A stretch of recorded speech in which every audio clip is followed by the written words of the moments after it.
Hello everyone, welcome back. तो कल हमने BRS का इलस्ट्रेशन 1 सॉल्व किया था। आज उसी सम को हम फिर से रीसॉल्व करेंगे बट बेस चेंज करेंगे। कल हमने सम को सॉल्व किया था विद बेस यानी कि starting point as bank balance with cash book या bank balance as per cash book. आज हम फिर से BRS का स्टेटमेंट बनाएंगे बट स्टार्टिंग पॉइंट हम बनाएंगे bank balance as per passbook, right. तो फिर से क्वेश्चन कल ऑलरेडी हमने पॉइंट ऑफ डिफरेंसेस मार्क किए थे कि कैश बुक के रिसिप्ट्स में there are 2 point of differences, yes और नो। पासबुक के रिसिप्ट्स में there is 1 point of differences. फिर कैश बुक के पेमेंट में there is 1 point of difference and passbook के पेमेंट में there are 2 point of difference. To summarise I can say cash book के debit में 2 point of differences, cash book के debit में 2 point of differences है, passbook के debit में 2 point of differences है। So if I can say debit में there are 4 point of differences, 2 cash book के डेबिट में, 2 passbook. Debit is debit, yes और नो। कैश बुक का डेबिट, पासबुक का debit, left hand side is debit.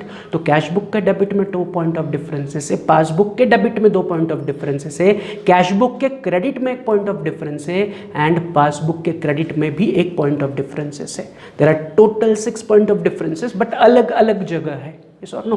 Cash book debit, passbook debit, cash book credit and passbook credit. These are the 4 places where the point of differences are. In 4 point of differences को लेके हमें BRS का statement बनाना है, right. Already इस सम का BRS statement हमने कल बनाया था with the starting point as bank balance as per cash book, right. तो वेयर आर बैंक बैलेंस, तो अगर आप क्वेश्चन में देखोगे तो balance carried down in cash book is nothing but bank balance as per cash book and two balance carried down is bank balance as per passbook. तो cash book का closing balance is bank balance as per cash book and passbook का closing balance is bank balance as per passbook, right. तो फिर से हम BRS बनाते हैं। Already point of differences हमने कल मार्क किए थे, तो फिर से पॉइंट ऑफ डिफरेंसेस मार्क करने की जरूरत नहीं है।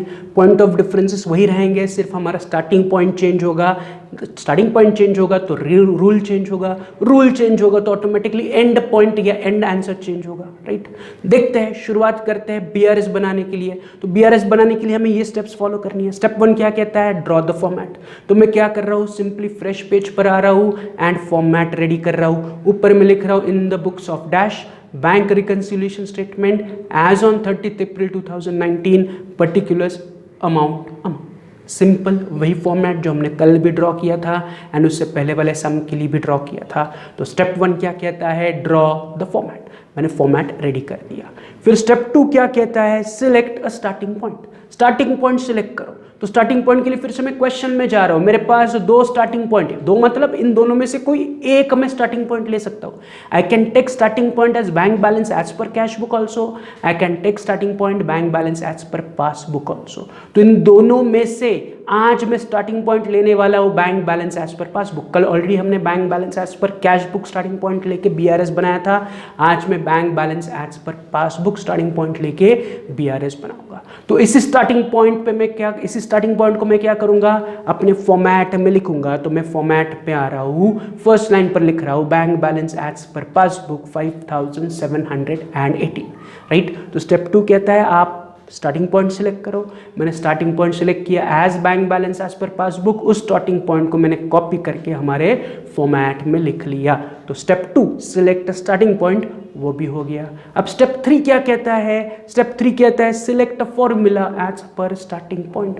तो जो मैंने स्टार्टिंग पॉइंट यहाँ पर सिलेक्ट किया या लिखा है, उस स्टार्टिंग पॉइंट को बेस लेके मुझे फॉर्मूला सिलेक्ट करना है। हमने अभी तक 2 फॉर्मूले पढ़े, उन दोनों में से कोई एक फॉर्मूला मुझे सिलेक्ट करना है। तो ये 2 फॉर्मूले कहाँ पर है? तो ये 2 फॉर्मूलेज है। If the starting point is bank balance as per cash book, add credit minus debit.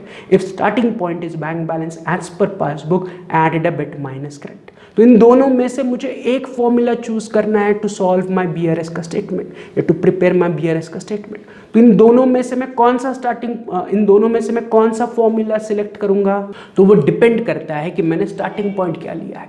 तो क्वेश्चन में देखो, ये हमने जो फॉर्मेट बनाया उसमें देखो मैंने लिखा है bank balance as per passbook as my starting point. Bank balance as per passbook is my starting point. तो मैं फॉर्मूला नंबर 2 चूज करूंगा, क्योंकि फॉर्मूला 2 तब यूज करना है when the starting point is bank balance as per passbook. अगर मेरा starting point bank balance as per passbook है तो add debit minus credit is my formula, right. तो इस बार my starting point is bank balance as per passbook, इसलिए मैं formula number 2 choose कर रहा हूँ which is add debit minus credit. Right. तो स्टेप 3 के हिसाब से मैंने क्या कर लिया, फॉर्मूला सिलेक्ट कर लिया।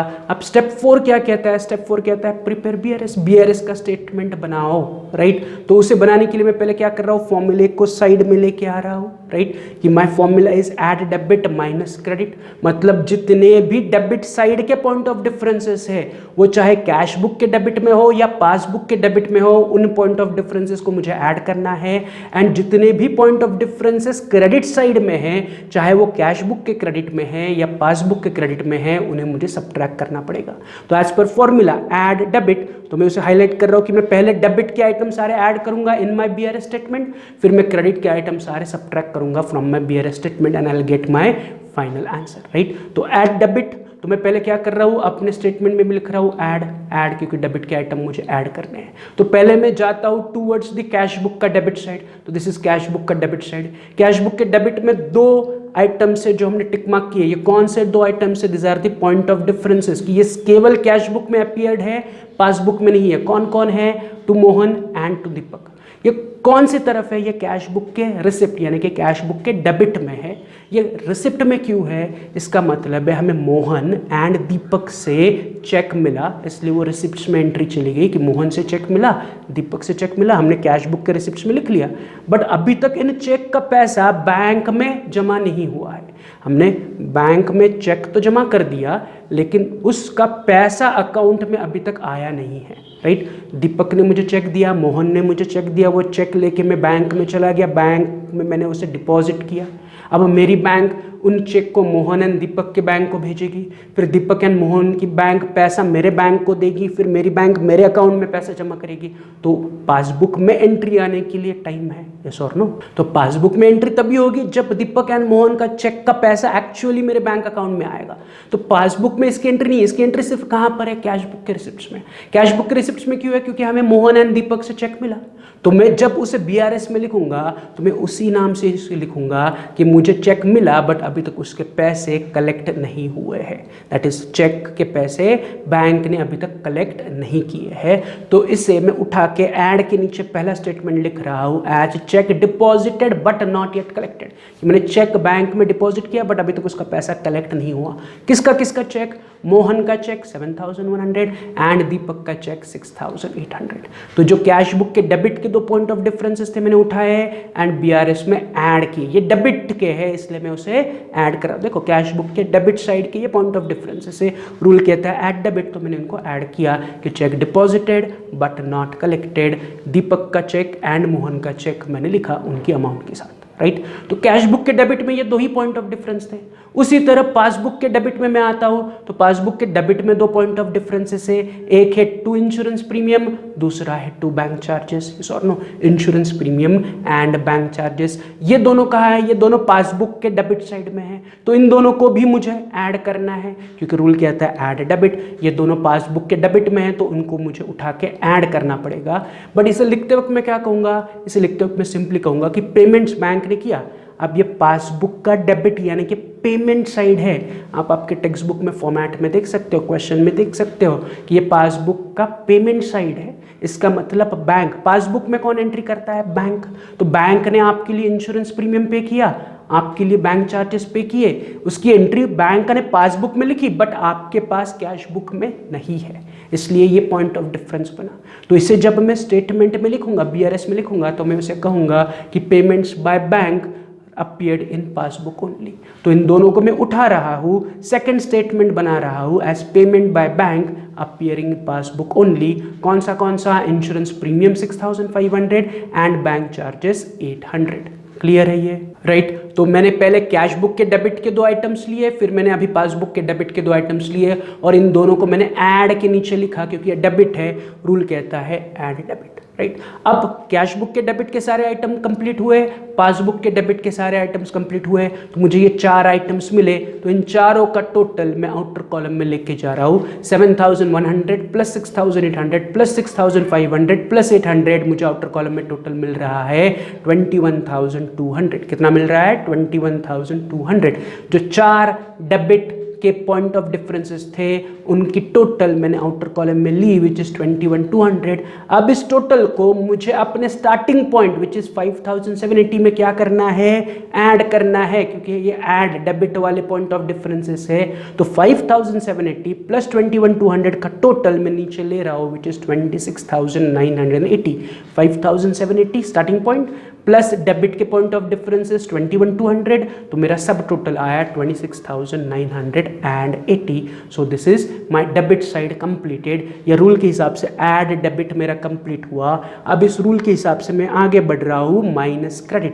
अब जितने भी क्रेडिट साइड के पॉइंट ऑफ डिफरेंसेस है, कैश बुक के क्रेडिट के भी हो, पासबुक के क्रेडिट के भी हो, मुझे उठाने हैं एंड अपने स्टेटमेंट से सब्ट्रैक्ट करने हैं। Is this clear?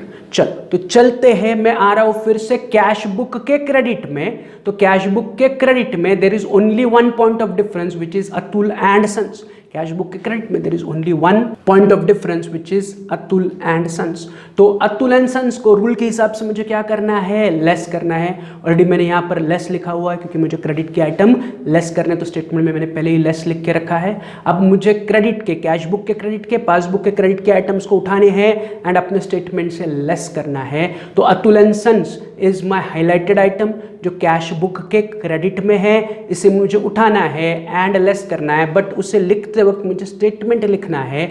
इस स्टेटमेंट को मैं कहूँगा कि मैंने अतुल एंड सन को चेक दिया, चेक इशू किया, बट अभी तक उसके चेक का पैसा मेरे बैंक से कटा नहीं है या पेमेंट नहीं हुआ है, राइट। अब देखो अतुल एंड सन्स की entry is on the cash book credit side. Cash book credit side is nothing but payment side, यानी कि आपने अतुल एंड सन को पैसा पे किया थ्रू चेक, क्योंकि this are all bank transaction. तो वो चेक से पे किया आपने, इमीडिएटली कैश बुक में लिखा, लेकिन अभी तक इसकी एंट्री पासबुक में नहीं आई है। क्यों नहीं आई है पासबुक में? क्योंकि अभी तक इसका पैसा बैंक से कटा नहीं है। पासबुक में एंट्री तभी होगी जब पैसा बैंक से कटेगा। अभी पासबुक में एंट्री नहीं है, इसका मतलब अतुल एंड सन्स को जो आपने चेक दिया उसका पैसा बैंक से अभी तक कटा नहीं है, इसलिए वो केवल कैश बुक के पेमेंट में मुझे दिख रहा है, पासबुक में नहीं दिख रहा है। तो इसी अतुल एंड सन्स की अमाउंट को मैं उठा रहा हूँ एंड अपने स्टेटमेंट में लिख रहा हूँ as cheque issued but not presented for payment, कि हमने अतुल एंड सन्स को चेक इशू किया बट उसने अभी तक उसका पेमेंट या उसको प्रेजेंट नहीं किया है पेमेंट के लिए, उसका चेक अभी तक हमारे बैंक के पास प्रेजेंट नहीं हुआ है। इसलिए मैं क्या लिख रहा हूँ, check issued but not presented for payment. किसे दिया है? अतुल एंड सन्स को। कितने का दिया है? 2,600 का। तो बस मैंने उठा के लिख लिया कि लेस के अंदर पहला क्रेडिट आइटम या पहला credit point of difference, right. तो कैश बुक के क्रेडिट में और कोई पॉइंट ऑफ डिफरेंस है क्या? Answer is no. तो मैं इमीडिएटली आ रहा हूँ पासबुक के क्रेडिट में। पासबुक के क्रेडिट में by dividend is my point of difference. फिर से पासबुक के क्रेडिट में एक ही पॉइंट ऑफ डिफरेंस है, इसे भी मुझे क्या करना पड़ेगा? सब्ट्रैक्ट करना पड़ेगा, क्योंकि रूल्स कहता है लेस क्रेडिट। ये पासबुक का क्रेडिट साइड है, dividend is on the passbook के क्रेडिट में है, dividend is the point of difference on the passbook credit side. तो इस डिविडेंड को मुझे सब्ट्रैक्ट करना है। तो इस डिविडेंड की एंट्री को मुझे पासबुक से उठा के अपने बीआरएस के स्टेटमेंट में लिखना है, बट उसे लिखते वक्त मुझे कुछ लिखना पड़ेगा। तो ये है क्या? डिविडेंड की एंट्री कहाँ पर है? डिविडेंड की एंट्री पासबुक के क्रेडिट में है। पासबुक का credit is nothing but receipt side. Passbook का credit is nothing but receipt side. अब पासबुक में एंट्री है, मतलब पासबुक में कौन एंटर करता है? पासबुक में बैंक एंट्री करती है। तो बैंक ने आपके पासबुक के रिसिप्ट में लिखा डिविडेंड 2,000, मतलब बैंक ने आपके लिए डिविडेंड के 2,000 रुपये आपके अकाउंट में जमा किए। बैंक ने आपके लिए डिविडेंड कलेक्ट किया 2,000 रुपया। आपको अभी तक उसकी इन्फॉर्मेशन नहीं है, इसलिए कैश बुक में आपने एंट्री नहीं की, पासबुक में तो है, क्योंकि बैंक ने आपके लिए डिविडेंड कलेक्ट किया, इमीडिएटली पासबुक में उन्होंने एंट्री कर दी। आपके पास कैश बुक में इसकी कोई एंट्री नहीं है। तो इसे जब मैं यहाँ पर लिखूंगा तो मैं इसे कहूँगा कि dividend collected by bank recorded in passbook only.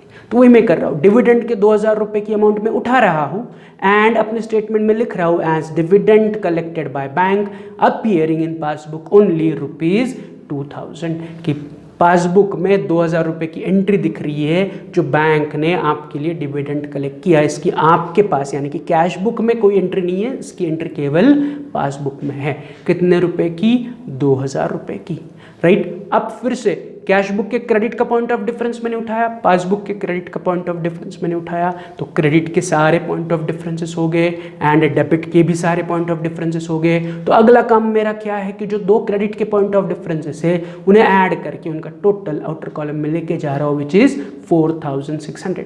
Credit के कैश बुक के क्रेडिट का पॉइंट ऑफ डिफरेंस 2600, पासबुक के क्रेडिट का पॉइंट ऑफ डिफरेंस 2000, दोनों मिला के 4600 आउटर कॉलम में मेरा टोटल आ गया, राइट। अब ये 4600 किसकी टोटल है? ये क्रेडिट की टोटल है, या क्रेडिट के पॉइंट ऑफ डिफरेंसेस की टोटल है। तो इस क्रेडिट के पॉइंट ऑफ डिफरेंसेस को मुझे क्या करना है? लेस सब्ट्रैक्ट करना है। तो इस 4600 को मैं अपनी सब टोटल विच इज 26980 से सब्ट्रैक्ट करके नीचे आंसर लूंगा। तो 26980 माइनस 4600 is 22,380. तो this is our final answer of BRS कि मैंने स्टार्ट किया with bank balance as per passbook 5780, उसमें एंड डेबिट के पॉइंट ऑफ डिफरेंसेस ऐड किए, लेस क्रेडिट के पॉइंट ऑफ डिफरेंस सब्ट्रैक्ट किए, मुझे 22,380 आंसर मिला। इस आंसर को मैं पर्टिकुलर्स में कहूंगा as bank balance as per cash book. क्या कहूंगा? Bank balance as per cash book. मेरा स्टार्टिंग पॉइंट था bank balance as per passbook, तो मेरा एंड पॉइंट या एंड आंसर होगा bank balance as per cash book. मैंने पासबुक के बैलेंस के साथ शुरुआत की, तो मेरा एंड रिजल्ट कैश बुक का बैलेंस आएगा। कल का BRS का स्टेटमेंट या कल जो हमने सॉल्व किया था, डिस्कस किया था, उसमें हमने स्टार्टिंग पॉइंट लिया था bank balance as per cash book और हमारा एंड रिजल्ट आया था bank balance as per passbook. आज हमने शुरुआत की with bank balance as per passbook, मुझे एंड रिजल्ट मिला bank balance as per cash book. तो ये आंसर सही है या नहीं, उसके लिए कैश बुक में चेक करो कि पेमेंट साइड में बाय बैलेंस कैरिड डाउन कितना है? 22,380। तो कैश बुक का क्लोजिंग बैलेंस इज 22,380। एग्जैक्टली मुझे भी उतना ही आंसर मिला, 22,380। Is this clear? तो यहाँ पर हमारा आज का BRS स्टेटमेंट भी कंप्लीट हुआ। कल और आज हमने एक ही सम सॉल्व किया, सिर्फ कल हमने स्टार्टिंग पॉइंट कैश बुक लिया था या bank balance as per cash book लिया था, आज हमने स्टार्टिंग पॉइंट लिया bank balance as per passbook, right. तो ये दोनों सम्स मतलब जो प्रैक्टिकल एग्जांपल 1 जो हमने इनिशियली सॉल्व किया था उसे, एंड इलस्ट्रेशन 1 जो कल और आज के लेक्चर में हमने सॉल्व किया था इसे, इन दोनों को रिसॉल्व करो, राइट। कल हम और एक सम सॉल्व करने वाले, कौन सा वो मैं कल बताऊंगा, बट उसमें इस सम से या जो दो सम हमने अभी सॉल्व किए उससे थोड़ी सी अलग इन्फॉर्मेशन होगी। क्या होगी उसको मैं अभी डिस्क्लोज कर रहा हूँ। कल का, आज का या इससे पहले वाले का सम जब हमने सॉल्व किया था, तो जो कैश बुक है एंड पासबुक है, दोनों का पीरियड एक ही था, दोनों एक ही महीने के थे। एक ही महीने के थे मतलब से फॉर एग्जांपल अभी का क्वेश्चन अगर आपके सामने है, इलस्ट्रेशन 1 आपके सामने है, तो जो कैश बुक है that is for the month of April and passbook is also for the month of April. दोनों स्टेटमेंट अप्रैल मंथ के हैं, तो कंपैरिजन आसान है, क्रॉस चेक आप कर सकते हो कौन सा एंट्री है कौन सा नहीं है। कल जो हम BRS बनाने वाले हैं उसमें कैश बुक एक दूसरे महीने का है, पासबुक दूसरे महीने का है। फॉर एग्जांपल कैश बुक जनवरी महीने का होगा तो पासबुक आपको फरवरी महीने का दिया जाएगा, या कैश बुक अगर दिसंबर महीने का है तो पासबुक आपको जनवरी महीने का दिया जाएगा। सो दो डिफरेंट पीरियड के कैश बुक पासबुक को हमें कंपेयर करना है। अभी जो हमने दो सम सॉल्व किए, प्रैक्टिकल एग्जांपल 1 एंड इलस्ट्रेशन 1, इसमें cash book and passbook is for the same period, same date का है, सेम मंथ का है, राइट। दोनों क्वेश्चन देखो, प्रैक्टिकल 1 भी देखो एंड इलस्ट्रेशन 1 भी देखो, कैश बुक पासबुक दोनों सेम मंथ के थे, राइट। अभी वाले क्वेश्चन में दोनों अप्रैल मंथ के थे, राइट। इससे पहले वाला क्वेश्चन भी चेक करो, उसमें दोनों जनवरी महीने के थे, राइट। तो जो स्टेटमेंट थे वो सेम मंथ के थे, बट जो कल हम सम सॉल्व करने वाले हैं उसमें भी आपको कैश बुक एंड पासबुक दिया जाएगा, बट दोनों अलग अलग मंथ्स के होंगे। तो फिर कंपैरिजन कैसे होगा, BRS कैसे होगा, वो देखते हैं हम कल, राइट। चलो तो फिर आज का लेक्चर में यही कंक्लूड करता हूँ, कल हम BRS का और एक सम सॉल्व करेंगे। तब तक have a good day, see you, bye.